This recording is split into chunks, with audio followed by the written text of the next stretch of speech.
Some of you may have noticed that I've never played Max in the recent few weeks, and there's a good reason for that. That's because Max is known as is the most competitive NUp right now, and well, now that regional season is on its way, it's time to get some practice with this so-called competitive runner. And what better place to start than reg-ass Max, or minimum punk rock, or whatever you want to call it. I'll just call it reg-ass for short.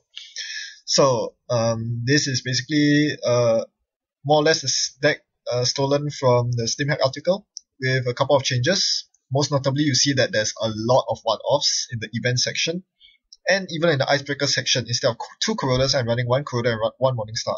I'm basically trying out all the different cards, and there's a very good reason to do that, because when you're playing Max, inevitably your stack will end up in your heap very quickly, which means that you have access to all these wonderful tools. So instead of going for consistency, I'm trying out flexibility. A toolbox of solutions for every corp, just as Kate has a toolbox of solution for every runner. Corp, sorry. So I basically did a 360-degree mulligan from the worst hand possible to the best hand. And the funny thing is that most of them are white cards, but it's still an awesome hand. I can choose between 1-click economy, 2-click economy, or long-term economy. Here I go for the setup because it's Jinteki. I do not want to lose all my precious economy to an untimely Komainu. So I spend 3 clicks getting money, Lucky Find a daily cast, and 1 click installing a clone chip, which immediately gives me options. He cannot safely score in a remote because I could very well mill the breaker that I need to run his remote the next turn. So this is the threat that clone chip places on the board in Max right away. She might not have a breaker in the heap right now, but when her turn starts, it might get in there. And with the accelerated mill rate, you can be sure that that can very well happen. So now it's time to run. I don't mind losing my cards to Komainu right here. So I reveal 2 very small eyes, Paco and Quandary. I'm quite happy about seeing Quandary. It's very vulnerable to a lot of NUp shenanigans today. York and Parasite easily chop it down. Paco, not so much, because my Corroder is still in my stack. The only Fractal I have access to is Morningstar, and that is very expensive. I do a manual draw and happily find my York, so I immediately install it and raid his HQ, knowing that there are agendas to be picked there. So I make 2 runs, including a last click run. I'm pretty confident that he isn't playing Scorched Earth.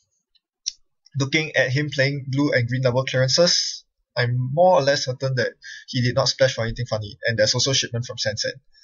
So I'm not really sure what kind of deck he's playing, but one thing's for sure, it's not a flatline deck. Well, there could be snares inside, I'll still have to prepare myself for that, but I won't have to worry about Scorched Earth.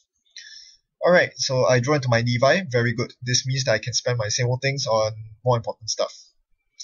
In the meantime, I find the shipment from his hand, the same old shipment, and I can finally play more money.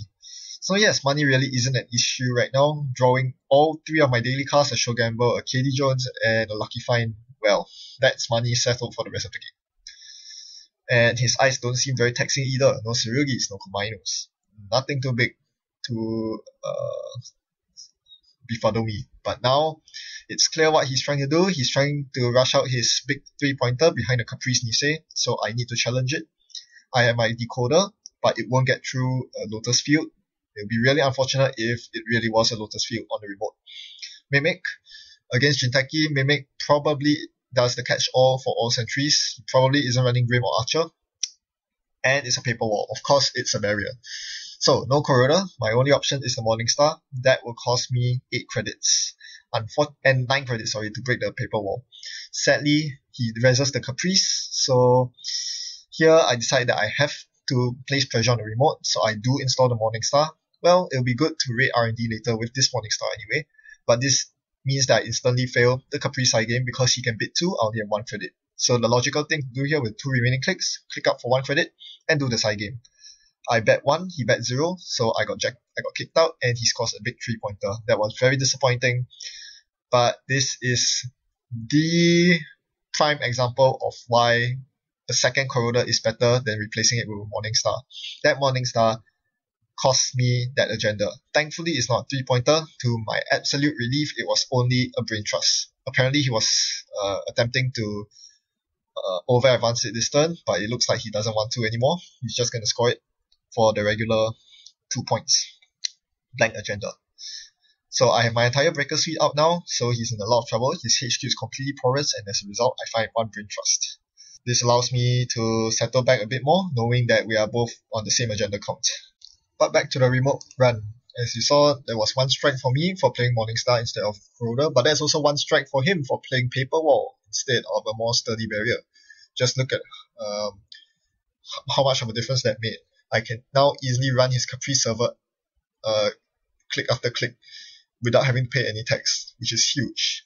At this point, he installed a new agenda in the Caprice server because he knew that I was poor, and what followed was that I tried to run it 3 times and it failed because he bet 2 every single time.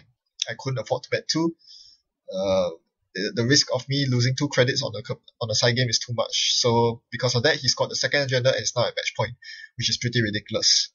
Caprice is stupid good, even with no ice protecting her.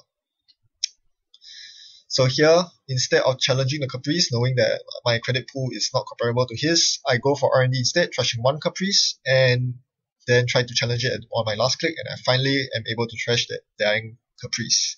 And the best thing is, because I forced so many Caprice runs out of him, he's actually pretty poor. He's not playing this A division. So from 17 credits, he's now down to roughly the same as me, 7 credits.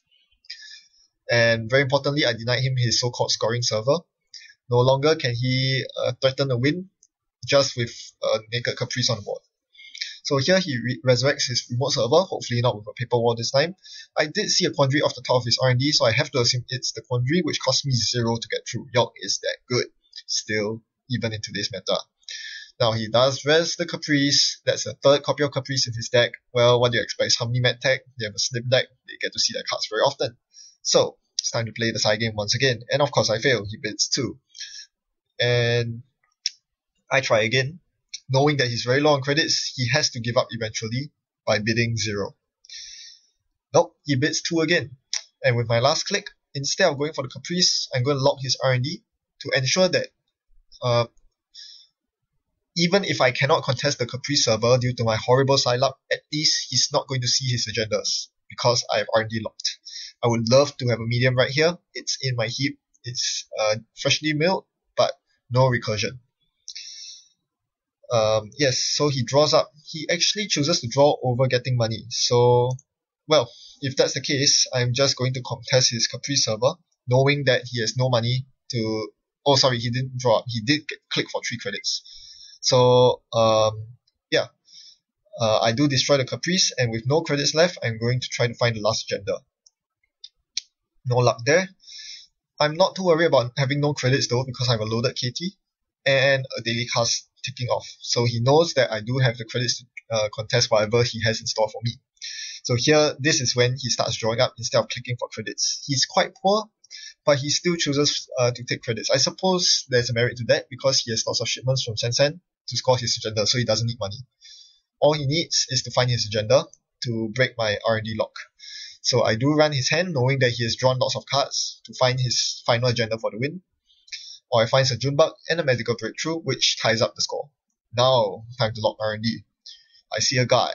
Guard is useless. The standard end-up breaker suite basically destroys what ice he has to offer me. So as you might be noticing, his ice suite is actually very porous. This runs kind of like super modernism. He's playing a rush Jinteki, and I do find the final 3-2 agenda to win the game. Yeah, this is a rush Jinteki build, and he said that he built it for the post-clock world, and I think it's a very strong meta choice. Since runners no longer have to tag for Astrobiotics, they can afford to play slower, which means that rush decks become stronger in the new meta. And this is, at its core, a rush deck that can play Never Advance. Just plop your agenda behind a Caprice Nisei, and they can't challenge it. Even if they find the breakers, they'll be broke by the time they encounter the Caprice Nisei, as was the case in this game for me. Harmony MaxX is a brilliant choice of ID simply because you only need 6 agenda points to win, allowing you to get there much faster before the runner even assembles the entire rig. Sadly, of the 4 factions, Jinteki has the worst binary ice and have the worst 3-2 agendas to go along with it for this purpose. Hasbaroid has 6 3-2 agendas and 2 very good IDs, Nick's design and engineering the future for playing rush decks. Wayland has Project Atlas, which is so good when overscored. And they also boast the strongest binary ice in the game, Ice Wall. As for NBN, Astroscript, enough said. Jinteki doesn't have all these tools, and as you see, he needs to import all his money using influence, leaving no influence left for ice, which was a huge downfall this game for him. My Anarch Breaker Suite sliced through all his servers. He couldn't do anything about it. I'm sure it can be improved. I might try Harmony Rush Tech out someday myself. Thanks for watching. Goodbye.